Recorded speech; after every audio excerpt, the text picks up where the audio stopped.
lagi ngomong, Bapak Ibu silakan berdiri. Sudah. Cari posisi yang nyaman. Kamu sih harus satu jalan begini kan tak sempit begitu nggak boleh.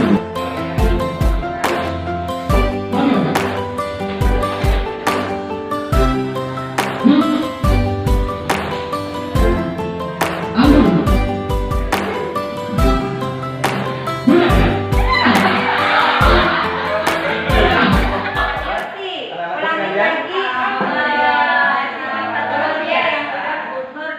Pada pertemuan kali ini kita akan membahas tentang dampak pernikahan di usia muda. Ya, karena kan udah 12 biasanya seperti itu. Ada yang bilang, ayo mau kemana mau kuliah? Nggak ada. Mau nikah? Nggak ada juga. Tapi nanti pada saat lulus gitu kan, undangan sudah ada di meja Pak Binda biasanya seperti itu. Jadi kita bahas hari ini kita bahas dampak pernikahan di usia muda. Ya, untuk membuka kegiatan kita pada hari ini ada pertanyaan pemantik, dengan ya. Yuk coba kita sama-sama jawab apa yang dimaksud dengan pernikahan di usia muda. Ayo boleh Reni? Ya, pernikahan di usia muda itu adalah menikah di bawah usia 20 tahun, Pak. Oke, boleh. Kalau Dwi apa nih? Kalau saya sih cenderungnya pernikahan Sudah? Nah, dengan usia yang masih dini. Sekarang anak ibu boleh nih. Iya, boleh lah. Terus apakah di lingkunganmu yang dilakukan? Apakah ada di lingkunganmu yang melakukan pernikahan di usia muda? Ada nggak itu? Oh banyak. Biasanya apa kalau banyak ini? Terus kira-kira apa sih dampaknya? Ini maunya seperti apa? Yang terlihat penyimpan sosial dampaknya Melalui bercerita. Boleh. Terus ada lagi yang di dampaknya? dampaknya kalau Oh menurut iya saya boleh, nggak apa-apa. nanti Jadi kalau nggak kerja ada ya. mungkin ada sedikit kendala yang pada ada Oh iya ya boleh. Keren kan dia jawabannya kayaknya loh, jawabannya keren. Yang pertama, jadi tadi dapat menjelaskan pengertian pernikahan, keluarga dan pernikahan di usia muda. Lalu peserta didik dapat menjelaskan faktor penyebab pernikahan di usia muda. Yang ketiga yaitu dampak pernikahan di usia muda. Yang keempat, peserta didik mampu menjelaskan cara menanggulangi pernikahan di usia muda. Itu adalah tujuan pembelajaran kita pada hari ini. Jadi nanti pada hari ini kita akan belajar ini.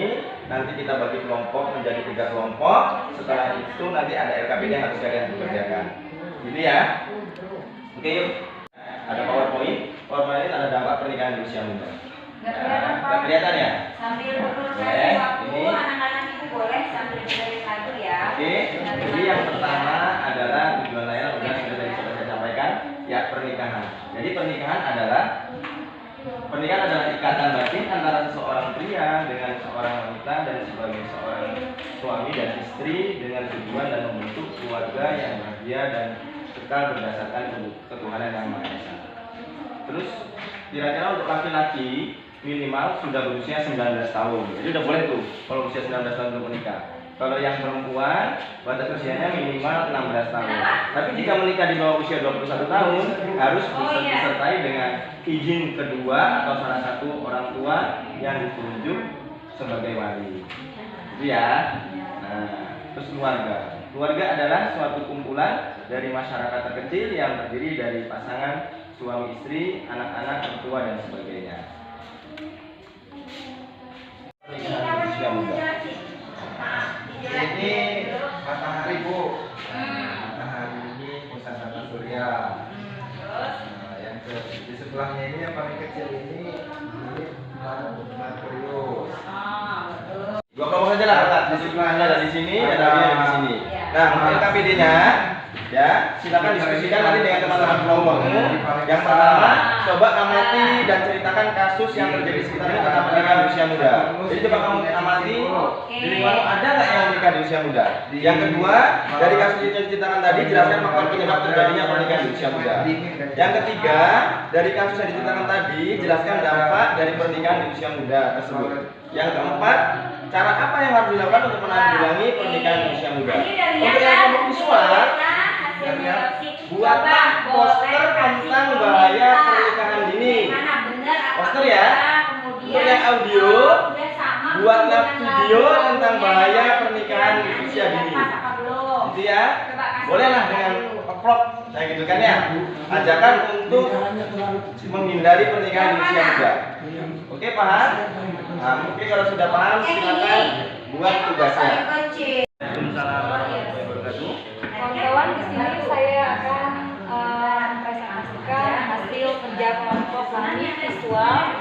Untuk nomor 1, setelah berdiskusi bersama kawan-kawan, kami menyimpulkan bahwa di lingkungan kami terdapat beberapa remaja yang melaksanakan atau mengalami pernikahan dini. Nah, kemudian faktor penyebabnya adalah salah satunya kurang ketatnya dalam pengawasan orang tua. Kemudian saat itu kami gambarkan dengan log presentasikan hasil dari kelompok kami, yaitu dengan kategori sebagai visual audio ya Pak ya? Ya. Audio. Mas dari di sini, kalau dari kelompok nama-nama masih ada dari lingkungan kami yang melakukan pernikahan dini. Iya, di mana? Nah, itu ada di sekitar kami Pak, di tempat kami Pak.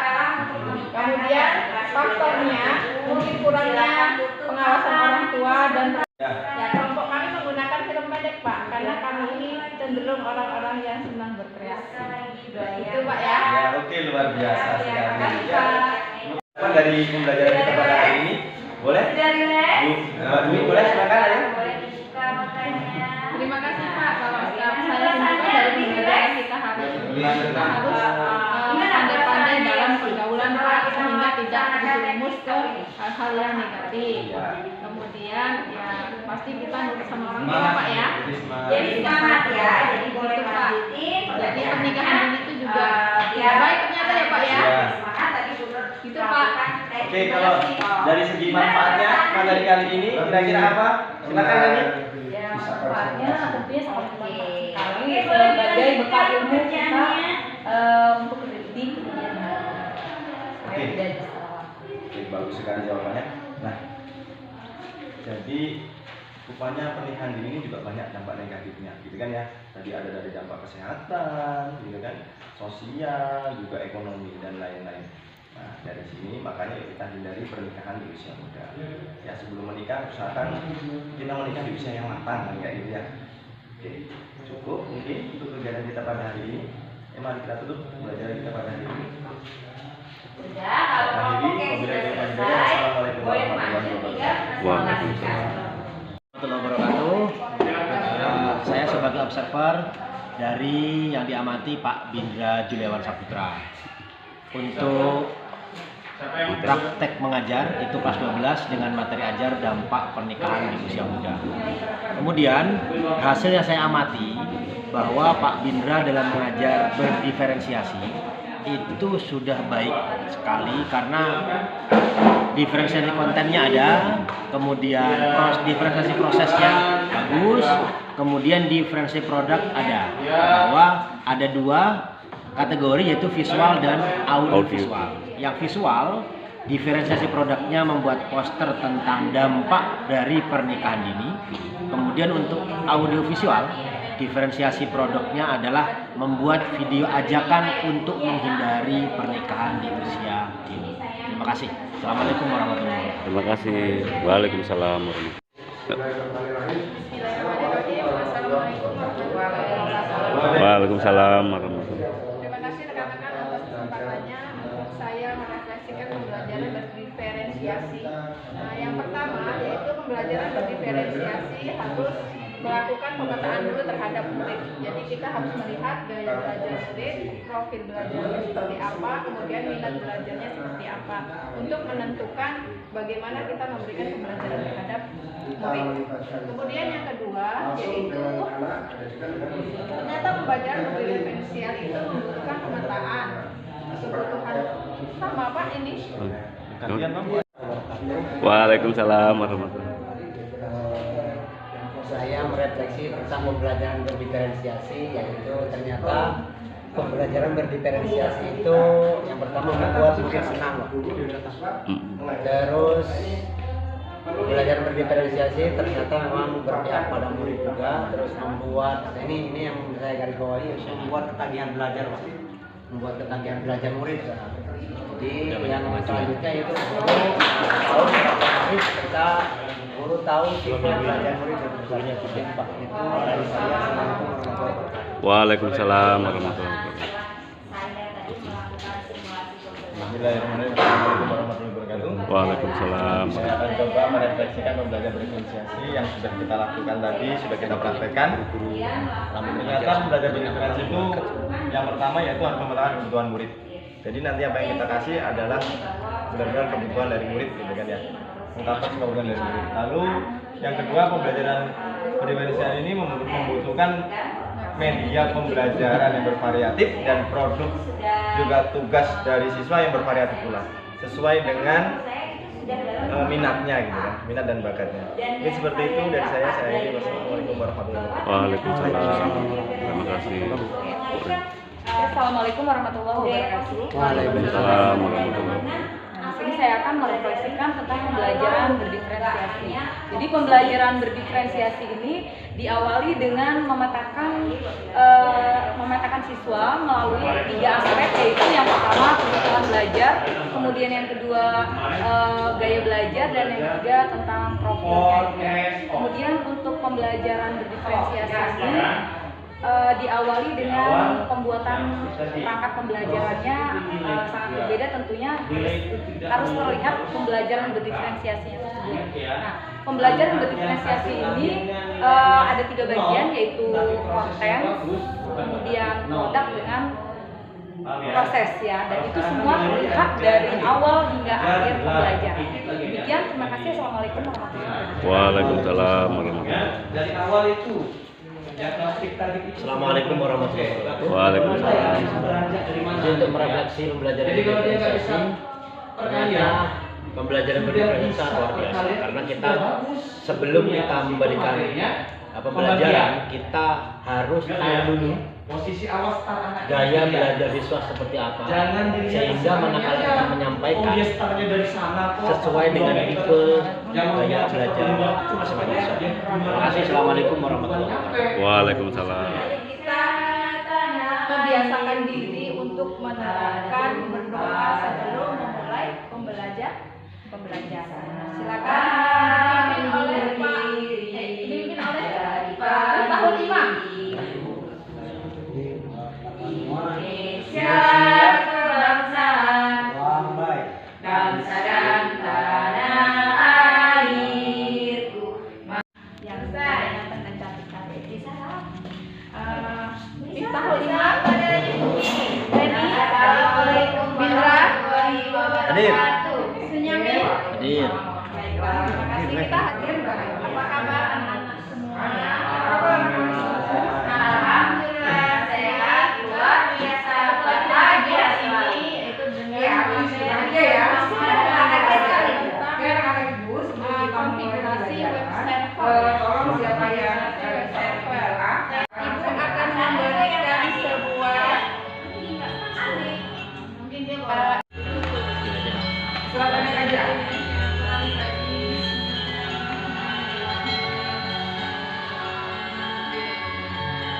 Instrumen tadi, tenang ya. Ada perubahan suasana tidak, Kak Tiri? Ada. Semangat kah? Semangat ya. Terima kasih ya. Itu DNS server. Baiklah. Ya, Ibu. Ingat kalian apa itu DNS server? Ya, kalau sudah membuat kesepakatan, kita harus sepakati secara bersama. Ya. Jadi begini ya, DNS server itu adalah itu ya, sudah ditempel. Seperti contohnya Facebook. Facebook itu kan nama website ya. Ada kelompoknya Leni dan kelompoknya ada juga tahu kehidupan kalian saya itu kelompoknya Leni. Ya, Susi teman kalian punya jurnal literasi di sini. Ya, terus ini kalian yang pelajari tentang web server, fokus kamu kalian literasi. Aman enggak? Yang manfaatnya nanti setiap kalian masuk ke kelas kalian bisa membaca di pojok-pojok di mana? Oh, di mana? Terus dari gambar berada, oh ya, kita tahu. Oke, hari ini Biasanya cenderung ke baca jadi orang yang media cetak ya, badan.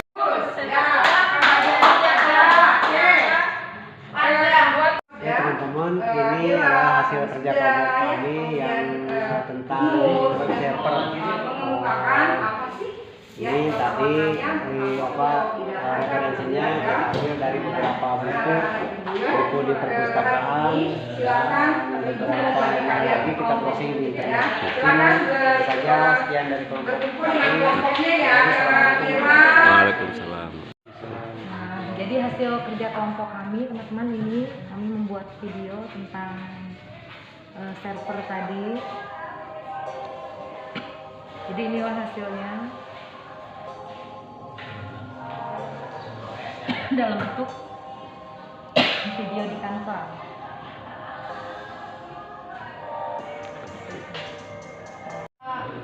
Tanggapan kalian tentang pembelajaran hari ini? Keren Bu, senang ya. Bisa membuat pembelajaran yang berbeda dengan yang sebelumnya ya. Kita membuat pojok literasi dengan memanfaatkan membuat pembelajaran dengan memanfaatkan video pojok literasi untuk Reni, untuk aku dengan memanfaatkan tadi apa media cetak. Oke, terima kasih. Apa bagian yang paling menarik dalam pembelajaran hari ini? Kita terlatih dalam pembuatan server tadi Bu. Yang kedua, Kita terlatih menggunakan media sosial. oke. Untuk Miftahul gimana? Mengapa? Banyak referensi, jadi saya bisa membawa wawasan saya dengan membaca lebih banyak lagi. Oke, terima kasih. Apa pembelajaran penting yang kalian dapatkan dari proses pembelajaran hari ini? Yang paling penting kalian dapatkan dari pembelajaran hari ini yang diberikan? Ketekunan ya. Karena di web server itu harus menggunakan script. Jadi kita mengetik scriptnya secara langsung dan teliti, tidak boleh ada kesalahan, baru kita bisa tahu itu berhasil atau tidak. Kemudian, apa tantangan yang masih kalian temui dalam pembelajaran materi ini? Apa kesulitannya? Dalam membuat script itu tadi Bu. Dalam mengetikkan skrip ya, karena tidak boleh ada kesalahan pengetikan. Terima kasih untuk pembelajaran hari ini. Semangat selalu ya Nak ya. Nah, karena waktunya sudah habis, maka kita akan mengakhiri pembelajaran hari ini dengan membaca doa. Silakan Miftahul sebagai ketua kelas untuk berpimpin doa. Siap. Doa dalam hati mulai. Selesai. Oke, terima kasih.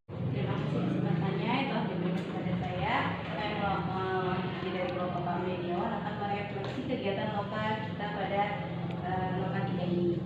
Saya menggunakan 4P ya Bapak Ibu. Yang pertama peristiwa.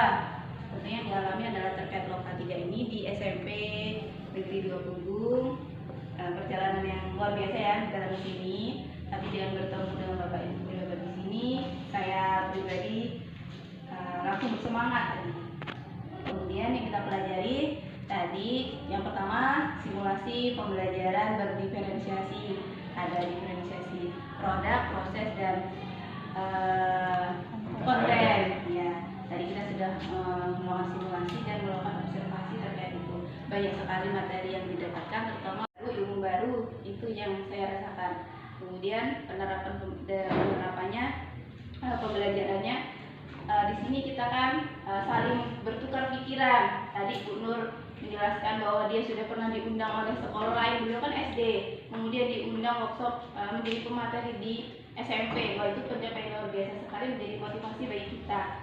Kemudian kita juga sudah simulasi menerapkan pembelajaran di SMA itu bagaimana, itu dia akan menjadi motivasi untuk saya sendiri.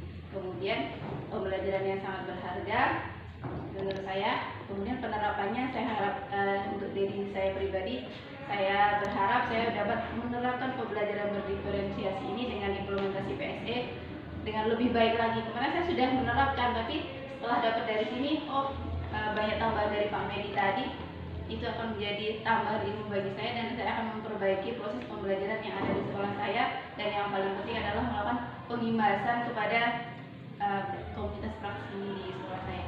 Sekian refleksi yang dapat saya sampaikan. Saya Warahmatullahi wabarakatuh. wabarakatuh. Waalaikumsalam.